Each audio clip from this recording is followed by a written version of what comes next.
the OTP presented by Farm Bureau Health Plans. Farm Bureau is for those who make plans for everything except themselves. We make it easy and affordable for Tennesseans who don't have a group or employer plan. Visit fbhp.com to learn more.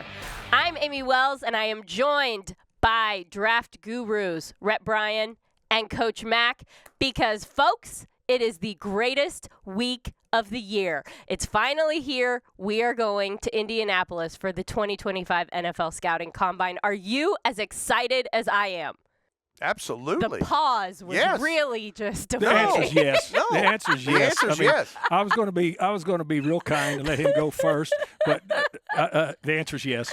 I'm fired up. Oh yeah, well, absolutely. Well, you always are. But I know. We love it too. You know we do. You guys do, and you guys really do a good job of getting into the nitty-gritty. You are the ones that know exactly what to watch in Indianapolis, which is why you're here on the OTP.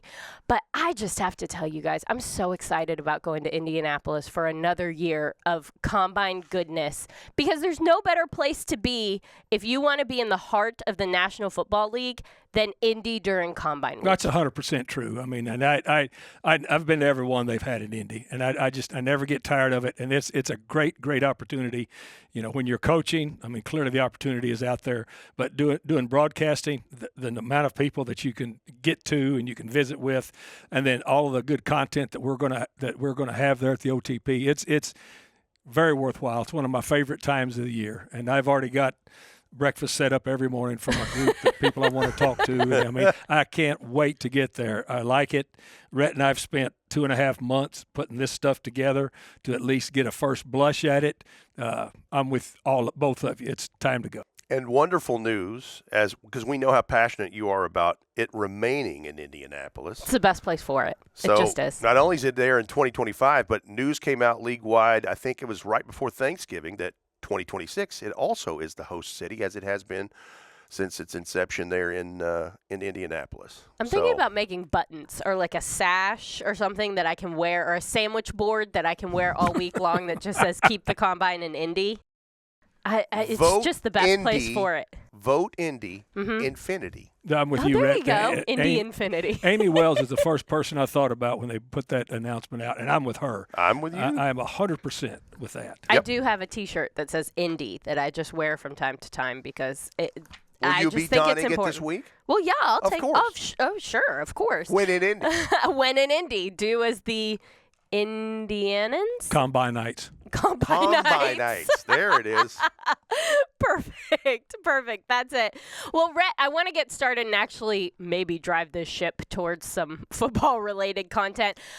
Every year as the Combine starts, there are some storylines that we all go into the week knowing we're going to be watching, waiting to see how they unfold. What are some of the things that you're going to be watching for this week? I think one of the big storylines right off of the top, just because the Titans have a needed quarterback and they have the number 1 overall pick, what does Shedeur Sanders and Cam Ward do? Do they throw at this combine? That's the question. That's the big headline for me, is who throws?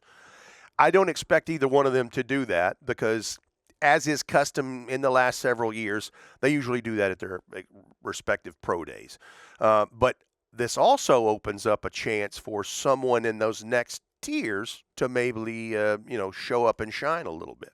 Mac, does it bother people when a quarterback doesn't throw at the combine? No. Nobody bumps on that? No, just because of what Rhett said. First of all, the interviews are really big, and that's where you start with him there. And then of course the physicals, the measurements, all of that stuff is important. But both of these players, they're at the top of the quarterback list. They're going to get a chance to throw plenty of times. They're going to have a workout at the school. They're going to have private workouts. Plus, both of these guys, because of what they've done in their collegiate time, have a lot of tape. There's a lot of tape. So the in-person stuff is way more important for these guys rather than just a quick blush in the workouts. Mac, this class is so interesting because across the league, it seems, if you read a lot of national media like we do, there's not really a strong consensus about how the talent is graded in this draft. It feels like there's a lot of different opinions on how this draft stacks up in terms of, are there 10 first-round grades? Are there 20 first-round grades. It feels like there's a lot more gray area than normally there is. Have you found that to be the case as you've been prepping? Yeah, and it starts with the quarterbacks. It starts with the quarterbacks because the two that we've talked about, Shedeur Sanders, that's number one, and Cam Ward. They separated themselves from the rest of those quarterbacks, and what everybody else is trying to do right now is separate the other ones. That's number one. The second thing is each class is different, but let's put last year's class into it. As we were driving up at this time last year, we knew that there was just a big long line of offensive tackles that were going to be ready to roll. That's not the case this year. This year there are more offensive tackles, and a lot of them are going to bump. They're going to bump to guards. But when Rhett and I put our vertical and horizontal boards together, the thing that is showing up now that's not hard to grade is the edge rushers. The edge rushers and also the interior defensive linemen. Now, if you lump those in as a group, how are you going to separate those? How are you going to separate those guys? And in the linebacker group this year, Amy, because you talk about evaluating, there's a lot of guys that played off-ball linebacker in college that are probably going to go to edge rushers in the National Football League. So that's kind of where now when you're looking at it, and the other thing that I'm going to say, the strength of this draft is really the belly of the draft this year, rather than a whole bunch of elite all the way through the first round. And the belly of the draft is what really takes some digging to find out how to separate guys. It's easy to separate the best from the worst. It's those guys in the middle that are similar yet different. That is what takes a real good eye to separate. Well, the belly of the draft is why you guys are here. Before we move on from quarterback, it seems that the national pundits are in disagreement over whether or not a quarterback will be the top pick in the NFL draft, whether it's the Tennessee Titans or the Titans end up trading that pick to somebody else. It doesn't seem to be a clear consensus that number one, number two, even in the top five really could be a quarterback. What do Cam Ward and Shedeur Sanders need to do to solidify themselves not only at the top of the quarterback pack, Rhett, but maybe at the top of the draft overall? Well, it starts with a couple things that Coach Mack has already mentioned. First of all, if they would throw this week, I think that would help them in some ways. They'll end up probably doing that in their respective pro days. But the big thing, and he hit it, how they interview with these teams. This is where and this goes for every player, every position, but especially those two when you're talking about a top pick. And the others that have been mentioned in mocks, whether it's, edge pass rusher Abdul Carter from Penn State or Travis Hunter, the cornerback / wide receiver from Colorado. All these young men have to interview well, but certainly these quarterbacks. Well, the quarterback part of it is big. But in my experience, which covers quite a bit of time, the quarterbacks that I've been involved with, I would never draft a quarterback rather than spending extensive time with him face to face like we are now, because I can watch a tape, and all these evaluators can watch a tape. But quarterbacks, I remember when we were drafting Jim Harbaugh out of Michigan to take Jim McMahon's place at the Bears, then go all the way to when I was the head coach of the Cardinals, and I was going to draft Jake Plummer to be our guy, and then to replace him, Josh McCown. Spent a lot of time with those guys, and it's extremely important. And then go recently as to when we traded for the number one pick at the Rams with the Titans because we were vetting two quarterbacks, but we spent a long time with both of them, both at where we were in Oxnard, California at the time, and also bringing them in and then going to where they were between Jared Goff and Carson Wentz. So we finally made the decision on Jared Goff, but not without extensive time with them in person. So again, let's go back to what's more important is how they're going to be face to face. So really, when it comes to position groups that have the most to gain this week, well, it's not necessarily the quarterbacks. Let's go to what we all know and what the people on the OTP know because they've listened to us over the years. There are two drafts. There's the quarterback draft, and then there's a positional draft. So the quarterback draft will start to be when we get to Indy. That's where we started the talks about trading with the Titans and the Jared Goff, for the number one. That's where all these talks, and then which quarterback needy team, which the Titans are one, would be willing to want to come up to get one of these two guys if they're in a spot where they know if they are sitting, they won't get them. You raise an interesting point about vetting quarterbacks because you've done it over a long period of time and in a lot of different eras, I guess I'll say. How different do you think it is vetting quarterbacks now, given that you're vetting a guy like Shedeur Sanders, who's coming out not only with a lot of exposure and experience being the center of attention, but also a lot of money, a lot of staff, a lot of business initiatives. Like, it's not the same as when you were vetting a Jake Plummer. Well, let me say this, and it's a great point you make, but the biggest difference is most of these quarterbacks, when the transfer portal came into being in college football, the first position it affected was quarterbacks because there's only one. And those guys were, when that came to fruition, they were leaving if they weren't that guy.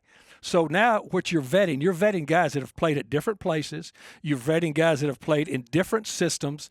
And so it's not like you can just throw on the tape like we could just throw on the tape, say, with Jim Harbaugh at Michigan or Jake Plummer at Arizona State and just go through their whole career there. Now what you're doing is you're vetting them not only at different places, and you bring up a legitimate point, you're also vetting them at different places that they've moved because they're getting paid. So all of that is different, and you're exactly right. It's a different environment that you're vetting them in now. And I guess that's not just for quarterbacks. This is for players across college sports who are going to be coming into the National Football League. A lot of these guys have money involved now. They have NIL deals. They have a lot of business initiatives that they are involved in before they've ever set foot on the professional field. And, Rhett, I imagine it just changes the scope of things a little bit. It absolutely does. And the other thing I think that's important to note in the time since Coach Mack has made his way through the league, too, it was different because of – think about this. There's an army of people that are evaluating now. He was one of just a handful in each team, especially his time with the Bears. Between that and the difference in technology, there was no internet, there was no social media, none of that stuff. And so there are some advantages. You have an army of people to help look at stuff, and you've got technology at your fingertips. No, that's absolutely true. I mean, it's just the evolution of the league. And again, it goes back to the fact that when the transfer portal came into being, the first people it affected, quarterbacks. Another group I'm excited to watch this week is the tight ends. Mac, do you think that of all the position groups that we're going to see, that might be one of the best groups in terms of depth? It's one of them. It's one of them, and I think you're correct.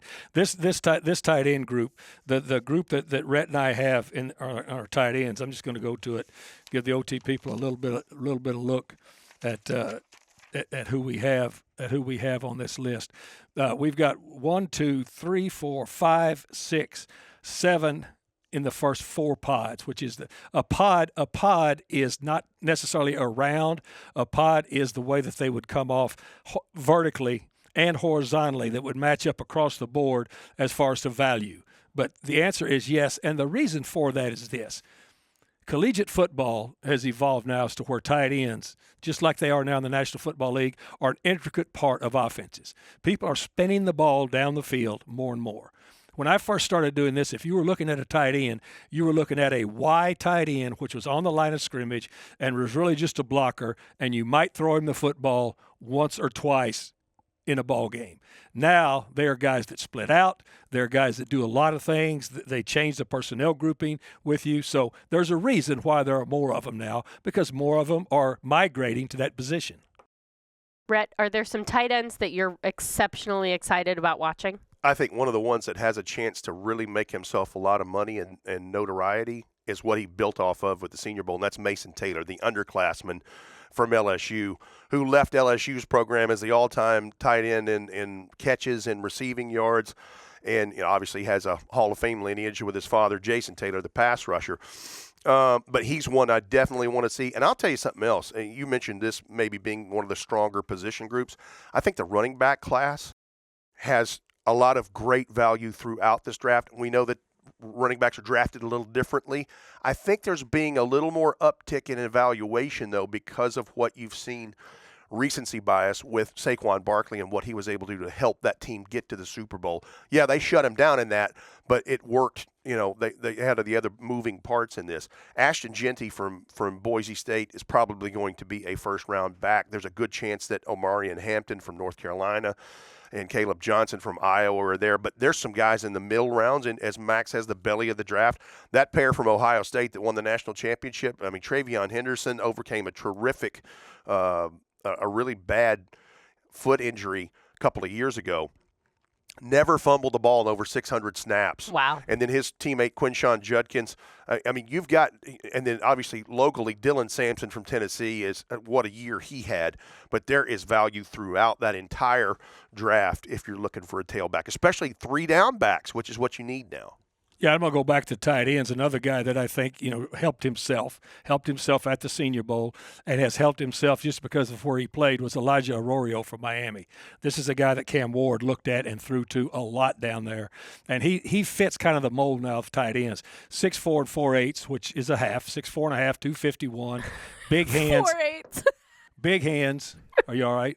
Yeah, that was good math by you, though. It is. Well, I just want to be sure people know we're not doing the Dewey Decimal System or the metric system here. Yeah. Nope. Yeah. 4/8 is a half. That's a half. That's a half. A little over 81-inch wingspan. And this guy, he had 35 catches, 590 yards, 7 touchdowns in 2024, and he was coming off a pretty good injury on his left knee in 2022. And so anyway, they're tight ends, and to Rhett's point, they're running backs too. Well, Elijah Arroyo should be mentioned too. He had a devastating left knee injury in 2022, and between 2022 and 2023, he only played in 8 games. Wow. So he came back for 2024 in a big way because Cam Ward, his 2 favorite targets, Elijah Arroyo, the tight end, and then obviously the receiver is Xavier Restrepo. Well, Rhett, do you have a couple other guys on offense that are like names we should know as the week continues? Yeah, let's take a look at a couple that I have in mind. One, I'm going to go to the wide receivers in this because there is one that really has my attention. Southeastern Conference player. It's Trey Harris from Ole Miss. Trey Harris, 6'3", 210, 1,030 receiving yards and 10 touchdowns in 2024. And what's interesting about him is he's a converted quarterback. He was a high school quarterback in Louisiana. The guy he was throwing all the touchdowns to, Malik Neighbors, New York Giants. Yeah. And this is like one of 2 players in Southeastern Conference history that averaged 100 yards receiving per game in his career. So a guy that is, I think, going to turn some heads. When you put on the tape, Mac, he really made some nice plays being one of Jackson Dart's main targets. Yeah, I mean, he's a legitimate dude. And again, we're going to talk about this a lot when we talk about the draft, the belly of the draft. He's a guy that's not going to be a top-tier guy, but he's going to be a guy that somebody's going to want that's going to make their team. And the other thing, going to the running backs, Brashard Smith, who we saw at the Senior Bowl, SMU, 1 year there. And 1 year it was good. He had 1,977 all-purpose yards. Now, he's a smaller guy, 5'9" and change, 195. But he's a converted wide receiver. That's why I say 3 down back is, so much of this is so big in the NFL now and being able to receive out of the backfield. He was a 3-year receiver at the University of Miami before he transferred, hit the portal, went to SMU, and is converted to running back and has some explosion there. Mac, do you have anyone to add? Of course I do. Oh, I knew you would. Elijah Arroyo, we've already talked about the tight end, but Gunnar Helm, a tight end from Texas. He's another guy that fits the mold of what we're talking about. And then we talk about running backs, and you talked about him earlier being in the belly of the draft. Caleb Johnson from Iowa is someone that's going to get some attention in that middle part of the draft. Devin Neal, running back from KU, is a Lawrence kid, and then really did a nice job. Kansas has kind of resurfaced as a good football team. Devin Neal, and then of course Frog. Jack Besh from TCU. I mean, I'd be remiss not to mention Jack Besh. Everybody knows the national story about the tragedy with his brother, and then he's a guy that was really not only a good football story, but a good human interest story at the Senior Bowl. And so Jack Besh, and then West Virginia offensive lineman Wyatt Milam. We sat and talked with Wyatt Milam there. We did. And then I'll give you another one. There's an Arizona offensive lineman named Jonah Savanea that is a big tackle body that might move inside. So those are some guys. Those are good guys. Whether you're buying or selling tickets to a Titans game or any live event in Nashville, SeatGeek is the place to do it. SeatGeek, the official ticketing partner of the Tennessee Titans, so Titans fans can fan. Home is the forefront of all we do. It's why we're so committed to caring for the places and spaces in which we work and live. Ashley, the official furniture provider of the Tennessee Titans. Little Caesars is the official pizza partner of your Tennessee Titans. Download the Little Caesars app and get your favorites delivered today. Delivery fees apply. Now, back to the OTP. All right, so let's dig in now to the defense, because there's a lot to talk about on defense, and it felt like the best way to bridge the conversation from offense to defense was with Travis Hunter. As we all know, or most people know, when he was at Colorado, he played both corner and wide receiver. Guy played basically every snap of the game. This week, he is being listed as a corner. Mac, why is that the best place for him to be? Well, they have to designate one spot for him to work at primarily. So everybody was in consensus that he should work there. Now, he will also do wide receiver drills. But when you start looking at there's very few that have played both ways in the National Football League. First of all, when he comes into the league, I believe he will be able to play both ways, but he's not going to be able to major both ways like he did at Colorado. I mean, he played 109 snaps a game. That's crazy. That won't happen in the National Football League, but he is a special athlete. He's an elite athlete. The transition from concentrating on corner to just then also being able to be a spot player at wide receiver is much easier than the reverse way. So he had to have a designation. He will work out with all the cornerback drills, and then it's going to be interesting there in Lucas Oil to watch and see what receiving drills he does. But saying it here before we even go to as we're on our way to the combine, he'll play both ways in this league. How much he does, a lot less than he did at Colorado, but I think he will follow in the footsteps a little bit of what his mentor Deion Sanders did. If you remember back when Deion came out, Deion was a corner. But then later, as his career evolved, they also used him on offense. So Travis Hunter, 2024 Heisman Trophy winner, 96 catches, 1,258 yards, 15 touchdowns, 13.1 per catch. On defense, 35 tackles, 3 picks, 8 pass breakups. And he had some dings and dents towards the end of the season. I think he'll be healthy and ready to go this week. The thing I'm interested to see is if he runs that gauntlet drill with the wide receivers. I think that would show me a little something on how he can shift and move. But what about his skill set makes it easy for him to go DB first? Is it the footwork? Is it what is it you twitch. See on the team? He's got twitch. He's got length, and he's a really football aware player. His spatial awareness is really good. He reminds me a lot of what Deion used to do a lot, especially at Florida State. Deion would act like he was beat to bait the quarterback to throw to him, and then he would jump it. This kid has got enough twitch to do that. And he played a lot more offense than Deion played at Florida State. But he's a superb athlete. He's flexible, he's got twitch, and he's got speed. And his hand-eye coordination, especially with the ball, is superb. When you're able to do both and do both well, is there a strategy to where you're listed? You kind of survey the crop of people in both and say, could get picked a little bit higher here if I'm a corner instead of what we're working with this group of receivers, or is that just me guessing? The money now, yeah. If you look at the franchise tags for elite corners to elite receivers, is getting pretty close. Mm-hmm. And especially now with the way that this all dovetails into how the salary cap's going to be, with the increase in the salary cap, those numbers have started to come together really close. Here in the National Football League, it's never just one thing.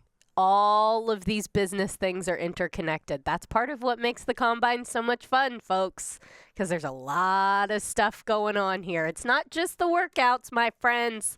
There's also the business side of it that's a whole different game within the game. It's very interesting. Rhett, I want to talk to you about Abdul Carter because he's been getting a ton of attention.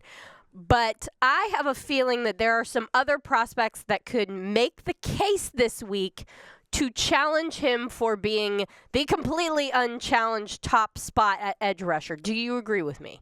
Well, no, I don't agree with you. I mean, Abdul Carter he's the top prospect in this, and you did get some argument about Travis Hunter being the other part of that, but Abdul Carter's the top person on our board. But to Coach Mack's point, this edge pass rusher, and really when you pepper in the interior defensive line, those are maybe the two richest positions in this draft. But the edge rushers, good Lord, there's a bunch of them. But you mentioned Abdul Carter. You saw what he did in the college football playoffs with one arm, just wrecking people. But Jalen Walker from Georgia is somebody that is right underneath him in our first pod on this board. 6'2", 245, 85 tackles, 12 for loss, 5 quarterback sacks. He's the Butkus Award winner this year. First-team All-American, and he's a wrecker. He is. Shamar Stewart from Texas A&M is a guy we saw at the Senior Bowl, 6'5" and an eighth, 281, 84-inch wingspan, nearly 45 tackles, 10 for loss, 7 quarterback sacks. He's a big, long prospect that's going to hurt. We know about Mike Green. We interviewed him on the OTP. What a fantastic young man he is. And the quarterback sack winner in college football was 17 of those. Michael Williams from Georgia, James Pierce from Tennessee, Donovan Ezeraku from Boston College, who was also at the Senior Bowl. There's a bunch of guys who are going to be, I mean, Mac, would you safely say there'd be 8 to 10 edge pass rushers that could go in the first round? Well, 7 for sure. Wow. You just named the 7 that I think will, in some form or another, be there because, I mean, that's a premium position, big-time premium position. And then right under them, we got J.T. Tuimoloau from Ohio State, Jack Sawyer from Ohio State, who is just a different type of an edge player. But, again, if you're running a 4-3 defense and you want a big body out there on the end, Landon Jackson from Arkansas, Birch from Oregon, and then Nick Scorton from Texas A&M. There's a couple of Aggies there. So we've already named off 12 guys right now that will be in the first 2 pods. So, yes, this is a deep, deep draft for edge rushers. Now, you also mentioned interior defensive linemen. Give me some names that you're looking to watch perform this week. Mason Graham is at the top of the boards right now from Michigan. Derek Harmon from Oregon. Kenneth Grant from Michigan, again, I mean, they had a really good defense there. Tyleek Williams from Ohio State. And then move on down. You got Alfred Collins from Texas. You got Shamar Turner from Texas A&M. Darius Alexander. Here we're into a smaller school, but from Toledo. That is going to be a guy that you're really going to want to look at. And then Walter Nolan, who we saw at the Senior Bowl, really stood out at the Senior Bowl. And the University of Mississippi had 4 really good defensive linemen. Walter Nolan stood out. And then Jordan Phillips from Maryland. I mean, those are the top 2 pod tiers of guys that we have right now. And they even go deeper than that as you want to start going down. Omar Norman Lott from Tennessee is right in that group that's right below that. And remember, these pods are not anything set in stone. So if somebody comes across and they look horizontally on their board and all of a sudden Omar Norman Lott is there and they compare him better to a linebacker, say Chris Paul, and they say, well, Norman Lott is more valuable to us, then he'll go higher. Joshua Farmer, Florida State, is another one that you're going to hear a lot about. He mentioned Derek Harmon from Oregon. There's another guy from Oregon, Jamari Caldwell, who is a transfer from Houston. And he didn't have quite a big a production in 2024 as he did with Houston in 23, but I think that's a guy that a lot of eyes will be on. And then we saw the monster D lineman from Kentucky, Deion Walker, at the Senior Bowl. There's a bunch of value along the defensive line in this draft. Are there a couple players whose names we maybe haven't heard a lot about yet, but we should definitely be keeping our eyes on this week? Rhett, I'll start with you. I'm going to go with small school guys because I'm always interested to see who gets invited to these things. And if you're in a smaller pond of fish, you've done something or you wouldn't be there. And this guy was, since we're on defense, I'll start with defense in this. And we saw him at the Senior Bowl. David Walker from Central Arkansas. Measured in at 6 feet and 5/8 inches. So he's an undersized guy, 267, 77-inch wing. But listen to the resume of this guy. He was a Buck Buchanan, which is the top defensive player of the year in FCS. He was a finalist in 2022. He won it in 2024. He was the ASUN Defensive Player of the Year in 2022.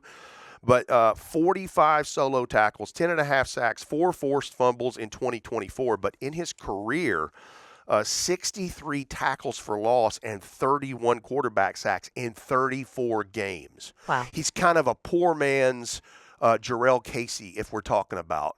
But you would think, being more squatty and to the ground, but he's really good at edge rushing moves. So that's one. And then the other one on offense is an offensive lineman from William and Mary called, his name is Charles Grant. He's 6'4.5", 300 pounds. He allowed just 1 quarterback sack on 334 pass blocking snaps in 2024.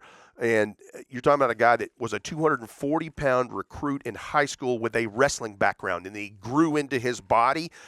He obviously, the competition that he faced is going to come into question in this, but he showed at the East-West Shrine game he can actually hold his own a little bit. Mac, you are feverishly rustling No, not papers. feverishly. Is someone I just got a in lot your of pages brain? here.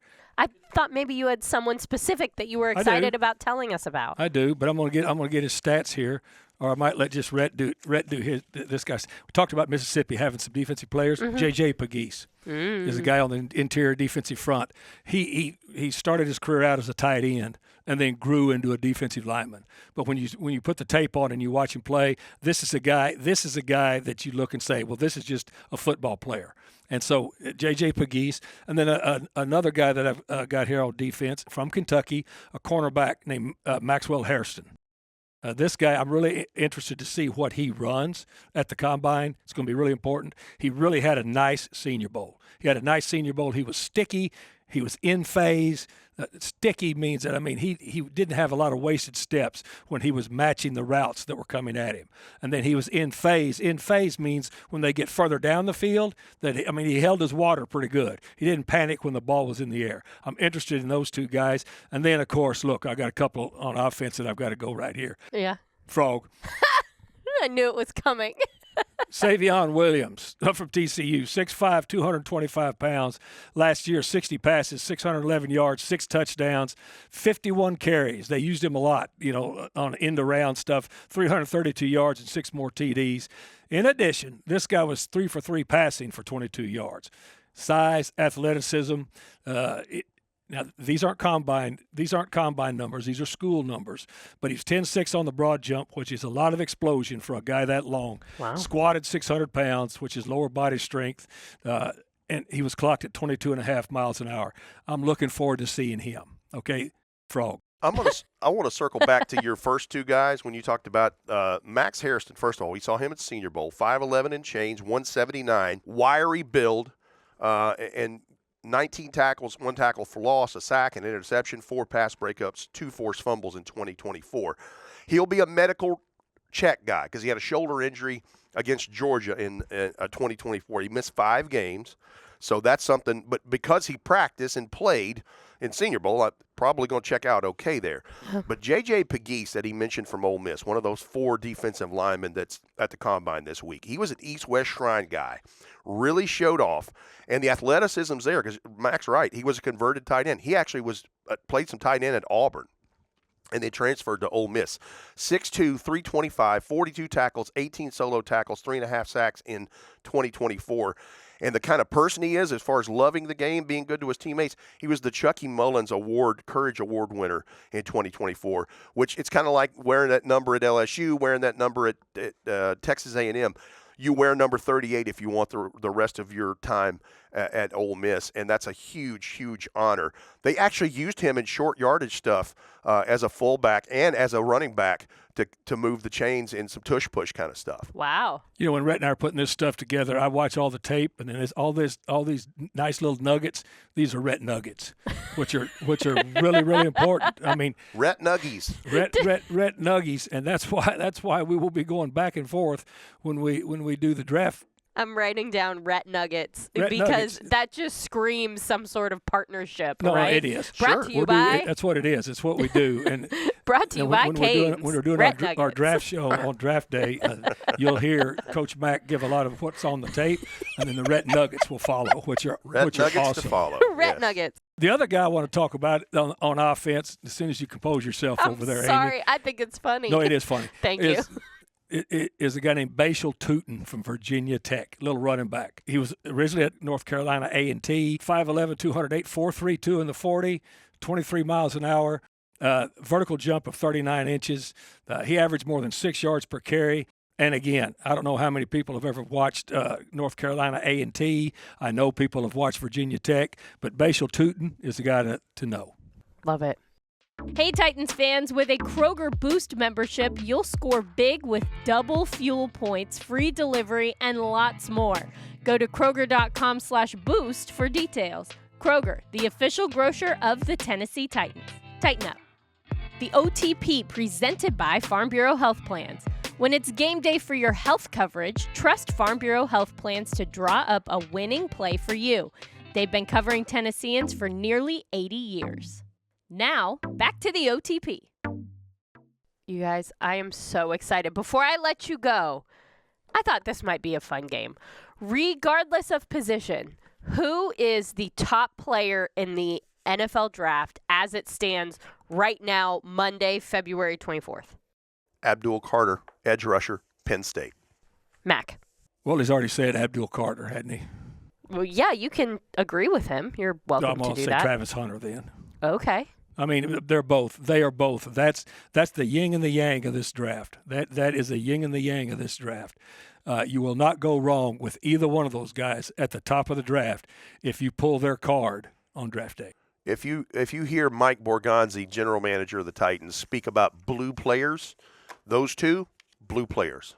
Well, Rhett, you set me up for a great transition because Mike Borgonzi is going to be on this podcast. He will be here on the OTP with us, along with Brian Callahan. Both will be making an appearance on the OTP during our time in Indianapolis, so you don't want to miss that. Also, we'll be talking to anyone who will stop to talk to us, really. We've got a ton of people that we're going to get their thoughts and opinions about the draft and the Titans and free agency and all of the things that are going on.